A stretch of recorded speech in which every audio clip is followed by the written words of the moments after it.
de Buenos Aires y de la Universidad Nacional de Rosario. Muchas gracias. Voy a comenzar agradeciendo naturalmente a los organizadores, las autoridades del departamento y de la universidad la invitación a participar de las jornadas. Y voy a comenzar haciendo algunas aclaraciones sobre el título que elegí para la exposición y sobre algunos contenidos que va a tener la charla. En principio, quería aclarar que yo no me voy a referir al estado de la historiografía argentina, ¿no?, sino al estudio de los estudios históricos sobre la historiografía. Eso diseña ya un corte específico. Pero por otro lado, tal como aquí se dijo, la materia o los contenidos referidos a historia de la historiografía suelen aparecer apareados con otros vinculados a aspectos más teóricos, e incluso en algunas universidades a asignaturas que tratan cuestiones metodológicas. Yo no me voy a hacer cargo de ese sector de los estudios sobre historiografía, me voy a referir estrictamente a el estudio histórico de la historiografía.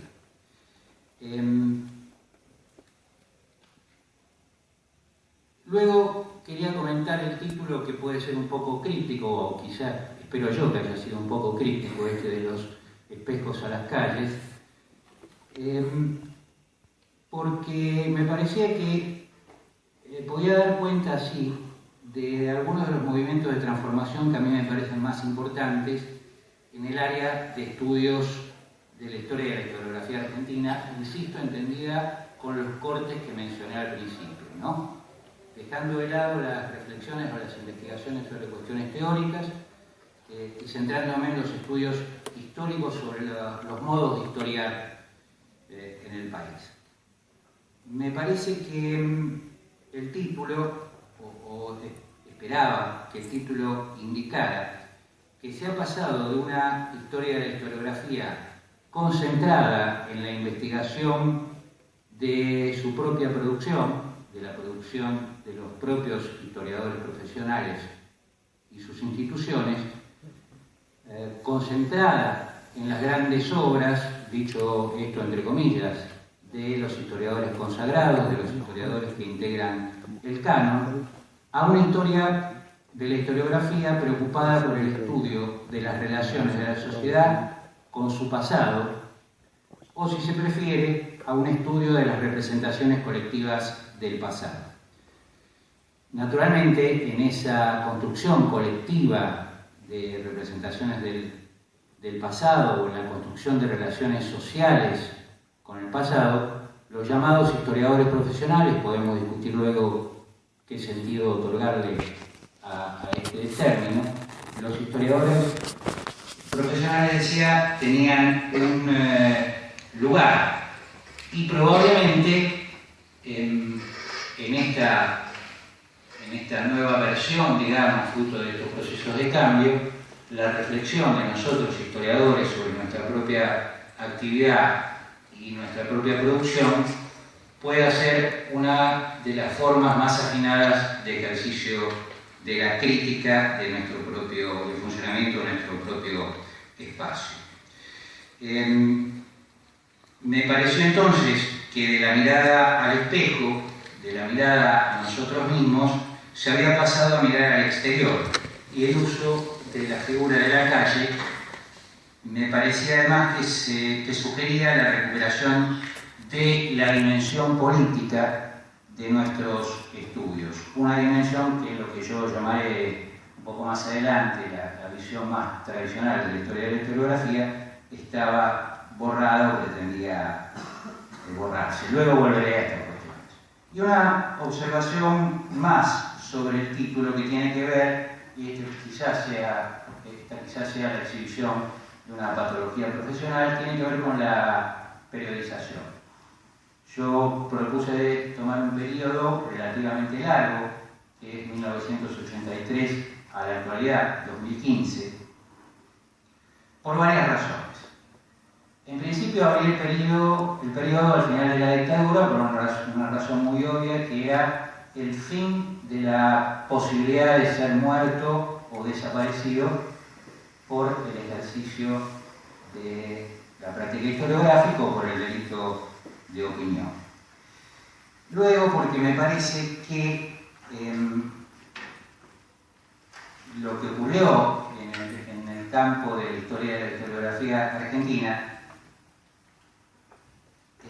no puede desligarse de la relación que tiene con el contexto político signado por la democracia en el que tuvo lugar. Quiero decir con esto que un proceso central en los estudios históricos de la Argentina de la democracia ha sido lo que Nora Pagano, una colega y amiga, ha llamado proceso de reprofesionalización.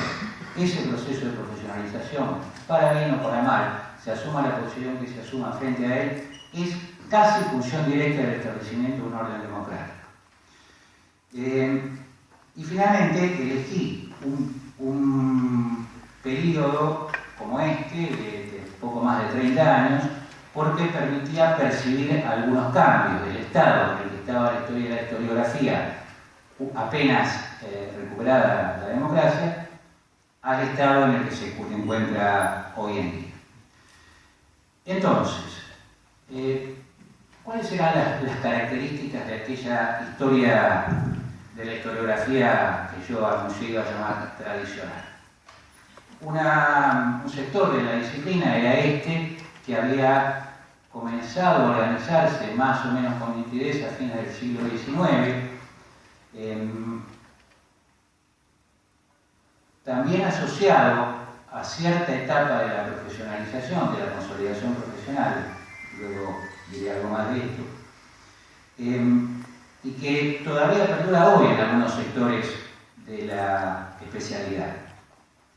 Decía yo, era una historia de la historiografía atenta a lo que se suponían eran los historiadores consagrados, convertidos prácticamente en héroes culturales, a la gran obra de historia, también gran obra por supuesto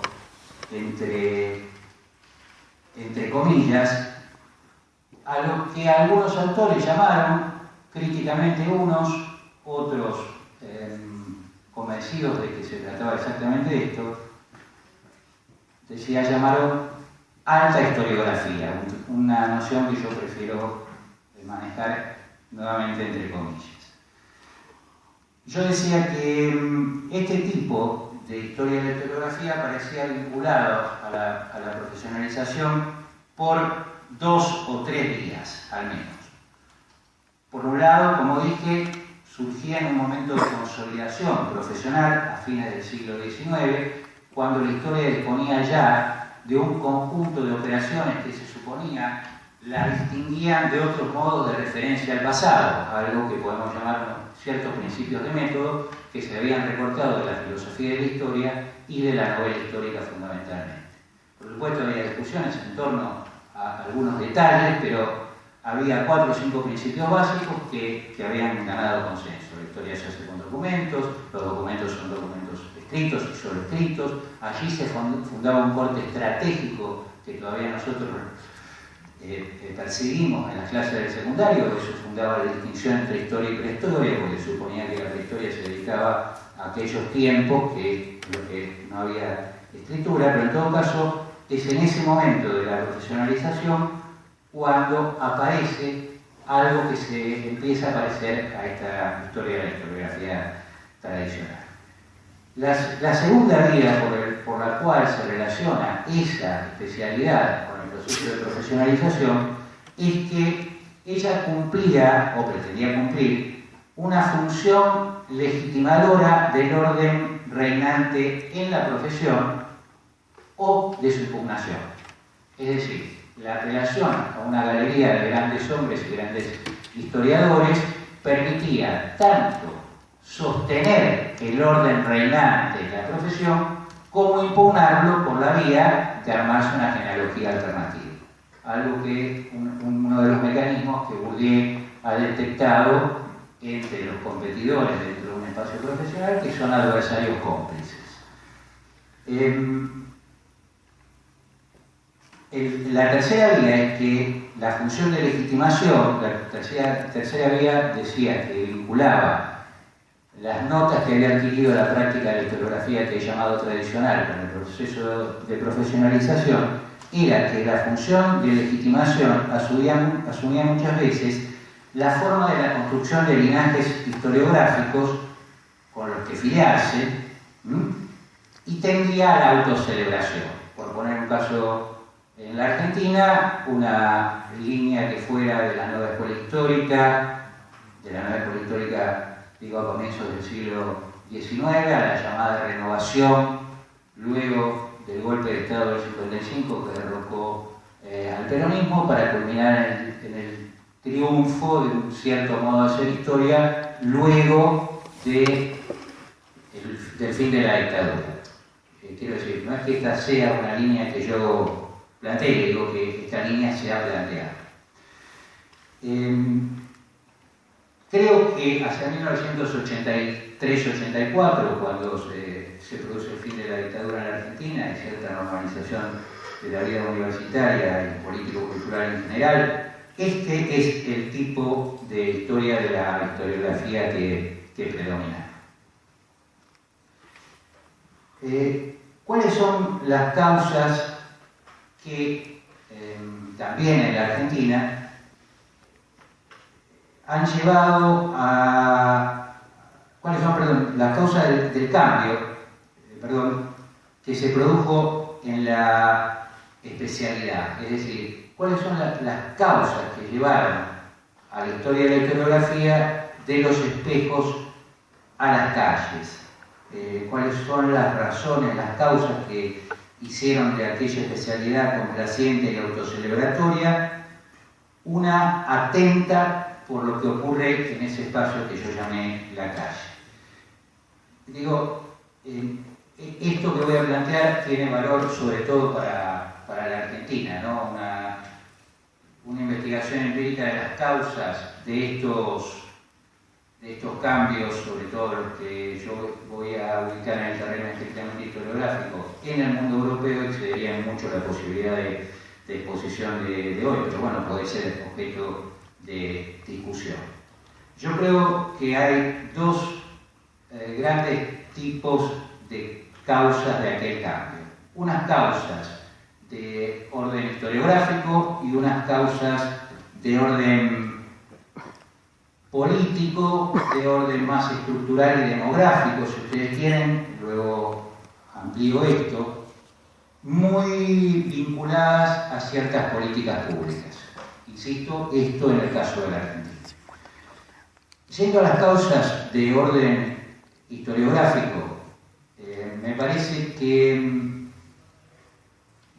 hay que detectar que en Europa, desde mediados de los años 70, se dibujan como objetos de investigación para el área o áreas cercanas a esta que estamos analizando, se dibujan como objetos de investigación una serie de prácticas, acciones, producciones referidas al pasado que no formaban parte de los objetos tradicionales.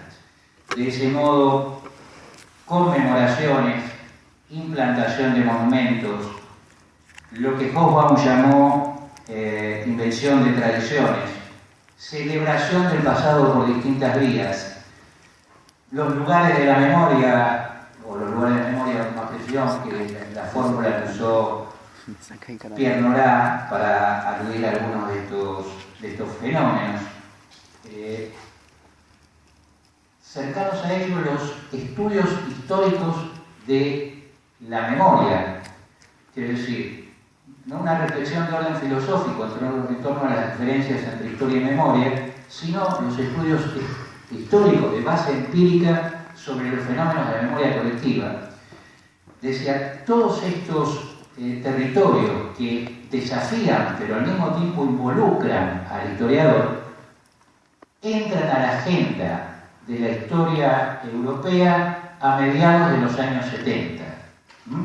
Es decir, antes de la caída del muro de Berlín, está terminada de publicar la obra con todos sus tomos llamada los lugares de memoria, que se ha convertido un poco en el ícono, si no intelectual, en el ícono de marketing de este movimiento.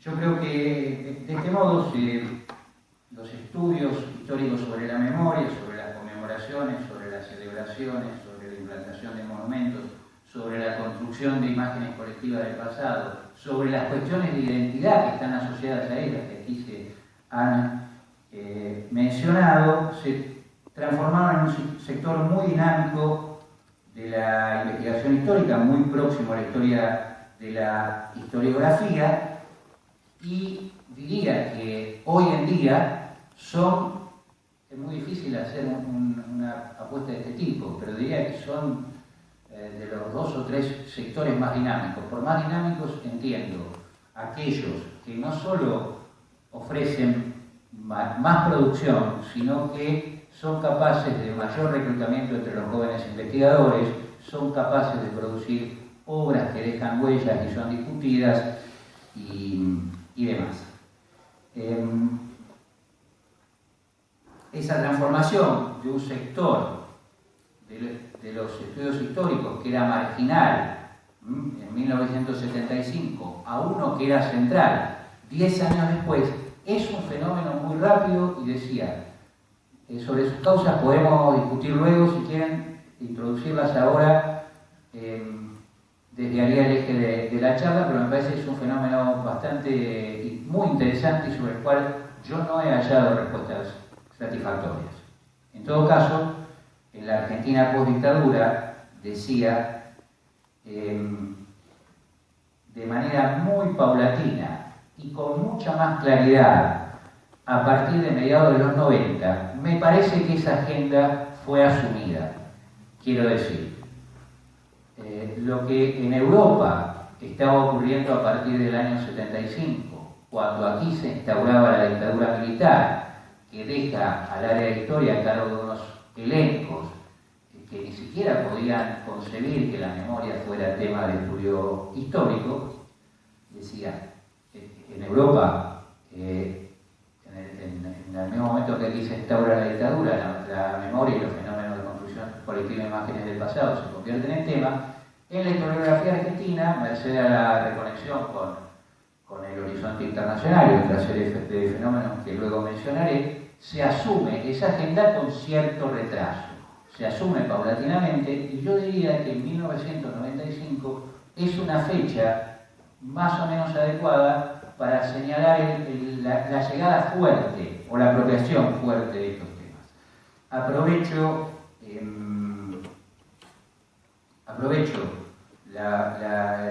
el señalamiento de esta coyuntura para evocar un trabajo, un artículo de Eduardo Urcade, un colega y amigo que trabajó en la Universidad de Rosario, en el CONICET, fallecido hace muy poco, dedicado a temas de historia y de historiografía, publicado, fue una ponencia inicial en las jornadas interescuelas de Mar del Plata del año 93 y luego vino un artículo en Estudios Sociales y se llamaba Ricardo Rojas, geógrafo, y era un excelente estudio y muy interesante en torno a este tipo de fenómenos. Yo diría que el tema, el argumento, mejor dicho, del trabajo de Eduardo Urcade era cómo Ricardo Rojas, desde el llano, lograba imponer una imagen de San Martín por sobre las que el aparato estatal, consolidado por la creación del Instituto Sanmartiniano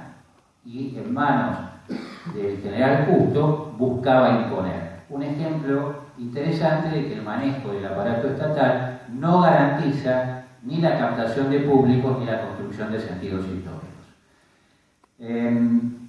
Decía, estas son entonces las causas de orden historiográfico. Una agenda que en el horizonte historiográfico internacional estaba asentada, que al momento de la apertura democrática se empieza a recibir paulatinamente aquí y que a partir del año 95 se asume más plenamente.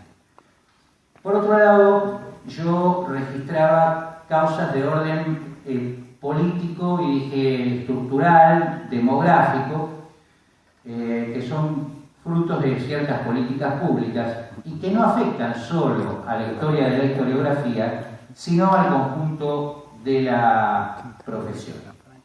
Yo creo que una de las condiciones de posibilidad de expansión de los estudios sobre la construcción social de relaciones con el pasado es la ampliación del espacio social dedicado a la historia.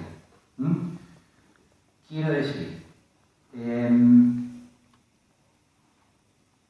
este mundo historiográfico que hoy habitamos nosotros en 2015 es infinitamente mayor que el que existía en la Argentina en 1983-84. Ese crecimiento tuvo aquí un ritmo de fondo marcado, pautado por la continuidad institucional debida a 30 años de juego democrático. Es decir, no fueron 30 años, un poco más, en las que el egreso y la incorporación de sucesivas camadas de estudiantes a la profesión no se ve interrumpida ni por exilios, ni por rupturas del orden institucional universitario, ni por desapariciones forzadas. Eso hace que, por crecimiento vegetativo, los cuadros de la profesión crezcan. Pero además, a partir de aproximadamente el año 2005, por las políticas nacionales de apoyo a la investigación científica, en particular a CONICET y a la agencia,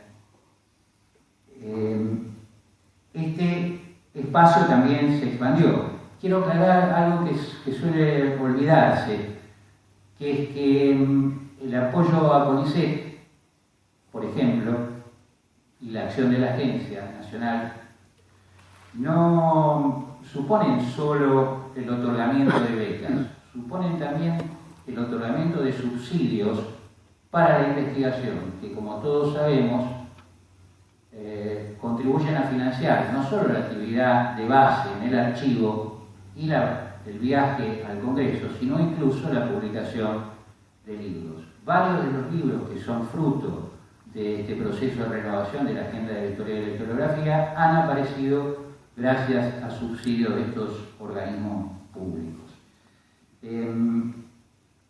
Pero además decía de esta... y el otro punto que quería señalar de la política científica tiene que ver con, en el caso de CONICET, con la creación de unidades ejecutoras en el interior del país. Eso se cruza con la política de creación de nuevas universidades. ¿En qué deviene todo esto, anticipando algunas cifras que ahora les voy a dar? En que hay hoy no solo más estudiantes, sino más profesores, más institutos de investigación, más revistas, más congresos. Esta jornada puede ser un ejemplo de eso. Y ahora voy a dar algunas cifras, pero a esto me refería con que si prefieren un término remanido y que termina explicando un poco, pero el campo profesional se ha extendido. Por ejemplo, los alumnos de las carreras de historia de las universidades nacionales en el año 88 eran 8.300, en el año 98 11.400 y en el año 2011 20.000. Pido precaución, las cifras crean efecto de verosimilitud, pero bueno, deben ser tratadas como cualquier otro documento. El crecimiento de historia es bajo respecto a otras humanidades y el de humanidades es bajo respecto a otras, salvo en alguna coyuntura, salvo a otras disciplinas. Decía, esto significa, no solo no habla de capacidad de reclutamiento, porque como digo, hay otras que reclutan más, pero supongamos que una cierta mejora en los estándares de reclutamiento, pero inevitablemente esto deviene en más profesores, más estudiantes, más producción, más publicaciones, más congresos.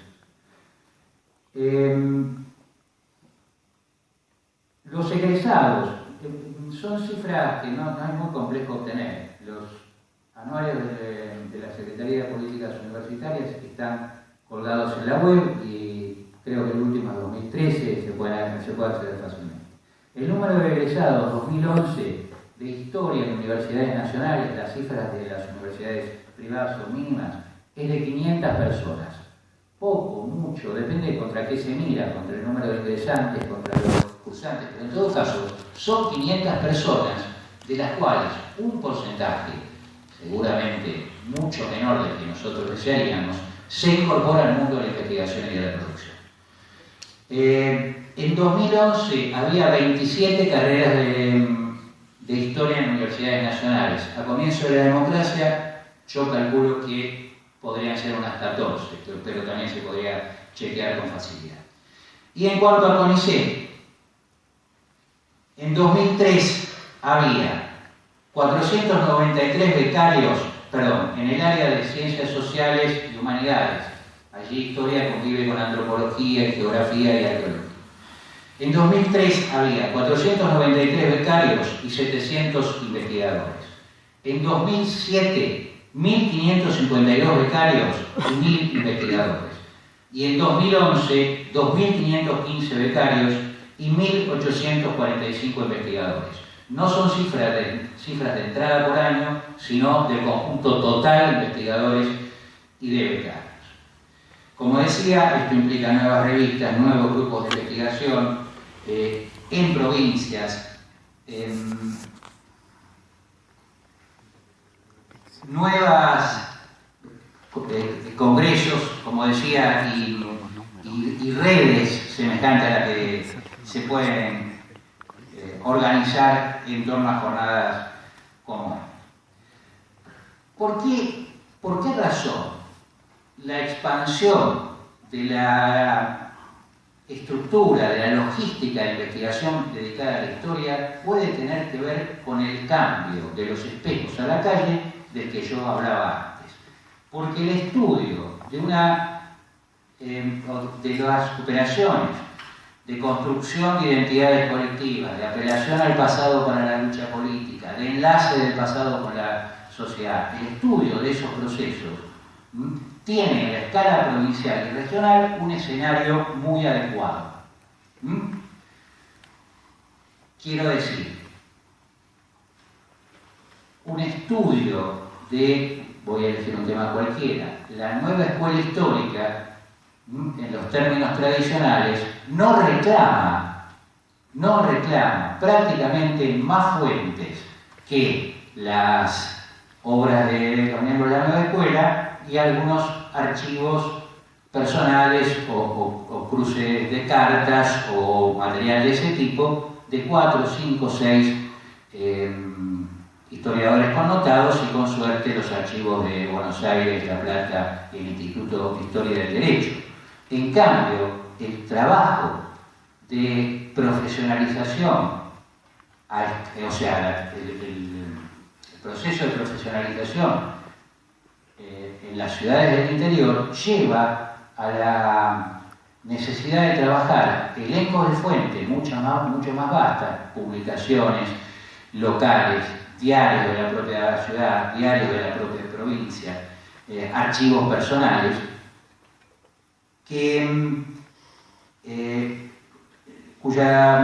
cuya dinámica y la tarea sobre los cuales está alentada por la propia existencia de materias específicas en las carreras de historia.